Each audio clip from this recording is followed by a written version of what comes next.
नमस्कार दोस्तों हम एक्सेल पे जब काम करते हैं तो हमारे सामने जो डेटा आता है कई बार स्क्रोलिंग डेटा आता है जो हमें बार बार स्क्रॉल करना होता है। लेकिन उस स्थिति में हम क्या करें जब हमारी ऊपर वाली फर्स्ट रो होती है या हेडर होते हैं वो भी गायब हो जाते हैं। अगर मान लीजिए मैं यहाँ देखूं तो हमारे पास सिंपल सा डेटा है तो हम यहाँ इस डेटा को आसानी से देख सकते हैं और इसके जो हेडर हैं इनको भी देख सकते हैं।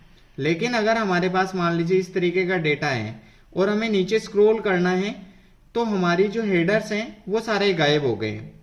वैसे ही हम यहाँ देखें, यहाँ अटेंडेंस सीट के अंदर हम स्क्रॉल करते ही ऊपर के सारे रो, अब उसके बाद हम इसको स्क्रॉल करते हैं तो यहां से भी हमारा डेटा गायब हो जाता है। अब इन सारी चीजों को हम किस तरीके से फिक्स करेंगे, हमें ये डेटा भी दिखाई दे और हम स्क्रॉलिंग भी आसानी से कर सकें। इसके लिए हम एग्जाम्पल के तौर पे यहाँ सबसे पहले इस सीट पे देखते हैं।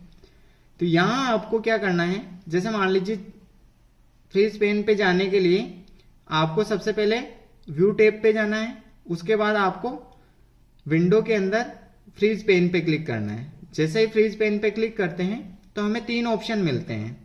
पहला फ्रीज पेन हम कस्टमाइज तरीके से कर सकते हैं, उसके बाद आपको टॉप रो को फ्रीज कर सकते हैं, टॉप कॉलम को कर सकते हैं। अब यहां हम सबसे पहले जैसे स्क्रॉल करते हैं, एग्जांपल मैंने स्क्रॉल किया तो ये गायब हो गया, लेकिन मुझे इसके हेडर हैं वो एक ही जगह रखने हैं, फिक्स करने हैं। तो मैं यहां से सेलेक्ट करूंगा इसको टॉप रो को। जैसे मैंने टॉप रो को सेलेक्ट किया उसके बाद ये स्क्रॉल करता हूं तो हमारी जो रो है वो अपनी जगह फिक्स है। इससे आसानी ये होगी कि हम सारी चीजें देख सकते हैं कि यहाँ हिंदी टॉपिक है, उसके बाद में यहाँ इंग्लिश है, यहाँ पर हमारा साइंस मैथ सारे सब्जेक्ट में शो हो रहे हैं। लेकिन यहाँ पर समस्या ये आ रही है कि अगर जैसे ही मैं इसको यहाँ स्क्रॉल करता हूँ अब मुझे यहाँ पर नाम शो नहीं हो रहे हैं। तो ये वाली चीज हम कैसे सही कर सकते हैं, तो वापस मैं क्या करूंगा, इसको फ्रीज पेन पे क्लिक करूंगा और अनफ्रीज कर दूंगा। जैसे ही अनफ्रीज किया वापस हम स्क्रॉल करेंगे तो हमारा डेटा वापस गायब हो जाएगा।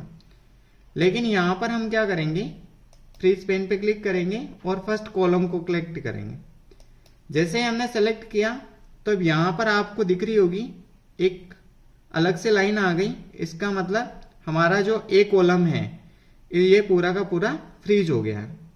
अब हम जैसे इसको आगे की तरफ स्क्रॉल करते हैं तो हमारा नंबर यहां पर शो हो रहा है, लेकिन यहां हमें नंबर के साथ नाम, डेट ऑफ बर्थ और उसके फादर नेम भी चाहिए। इसके लिए हम क्या करेंगे, वापस फ्रीज पेन पे जाएंगे, अनफ्रीज करेंगे। यहां मैंने अनफ्रीज कर दिया है। अब उसके बाद मुझे क्या करना है, आपको जितने भी कॉलम चाहिए, example A B C D यहां तक चाहिए, तो हम यहां क्या करेंगे, जैसे हमारी रो है, ये वाली रो है फर्स्ट, अब इस फर्स्ट रो के अंदर ये भी हमें कंप्लीट चाहिए और यहां तक हमारा डेटा ये वाला भी चाहिए और ये वाला भी चाहिए। तो ये दोनों कॉलम जहां से आपको चाहिए,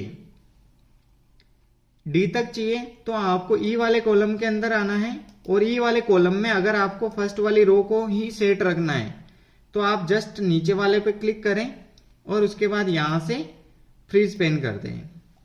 अब मैं जैसे ही इसको स्क्रॉल करता हूं तो हमारा डेटा यहां पर शो हो रहा है वापस अच्छे से। लेकिन मैं इस साइड में भी अगर स्क्रॉल करूं, जैसे मैं इसको स्क्रॉल करता हूं तो मुझे यहां पर मेरा डेटा फिक्स हो गया, यानी serial number, name, father name, date of birth अब मुझे आसानी से शो हो रही है। तो मुझे जिस भी कॉलम के अंदर काम है तो मैं केवल उस कॉलम को यहाँ पे शो कर सकता हूँ। जैसे मुझे इनकी ग्रेड देखनी है तो अब मैं आसानी से देख सकता हूँ फ्रीज पेन करने के बाद।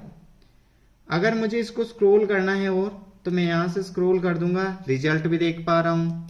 अगर मुझे इनके परसेंटेज जानने हैं तो मैं परसेंटेज अच्छे से देख पा रहा हूँ। एवरेज जानना है तो एवरेज भी मैं देख पा रहा हूँ।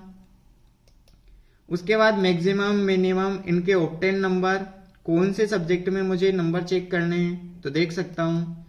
और यहां से हम स्क्रॉल करके किसी भी कैंडिडेट को यहां देख सकते हैं। जैसे मान लीजिए आपको 40 के बाद में देखने हैं तो यहां पर आप 41 पे सेलेक्ट करेंगे और जैसे ही इसको स्क्रॉल करोगे तो आपको ये डेटा यहाँ पे फिक्स रहेगा। तो इस तरीके से हम फ्रीज पेन का उपयोग करके हमारे किसी भी डेटा को आसानी से देख सकते हैं। जैसे हम सेकंड शीट में देखते हैं, यहाँ हमारे पास डेटा है सेम। अगर हमें ये वाला डेटा वापस इसकी जो शीट है इसको फिक्स रखना है तो सिंपल वही करना है आपको। फ्रीज पेन पे गए और आपको टॉप रो को सेलेक्ट कर देना है। अब हम स्क्रॉल करेंगे तो हमारा डेटा आसानी से स्क्रॉल हो रहा है और हमें एम्प्लॉय का नेम वगैरह ये सारे डेट्स दिखाई दे रहे हैं। सेम इसके अंदर भी वही करना है हमें।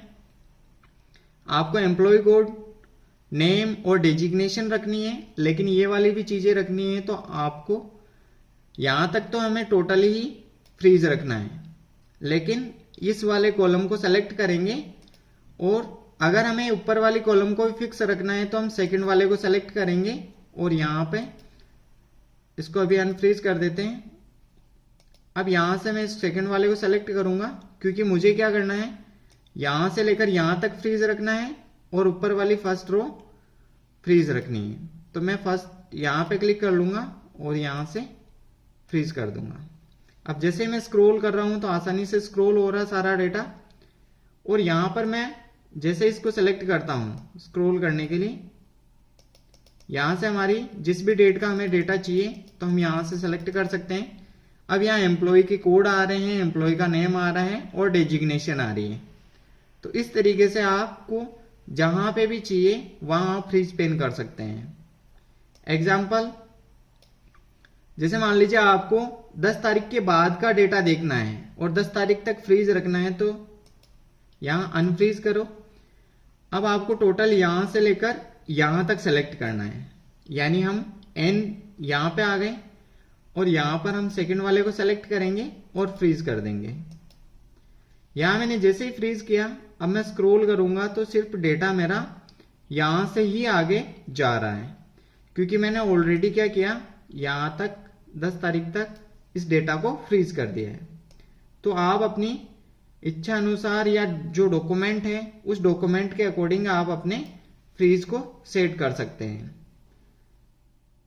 यहां से वापस हम सेलेक्ट करते हैं तो ये हमारा, अब हम पता लगाना है कि हमारा फ्रीज पेन कहां लगा हुआ है, तो आप आसानी से यहां पर एक हाईलाइट लाइन देख सकते हैं जो आपको अच्छे से दिख रही होगी दोनों इसके बीच में।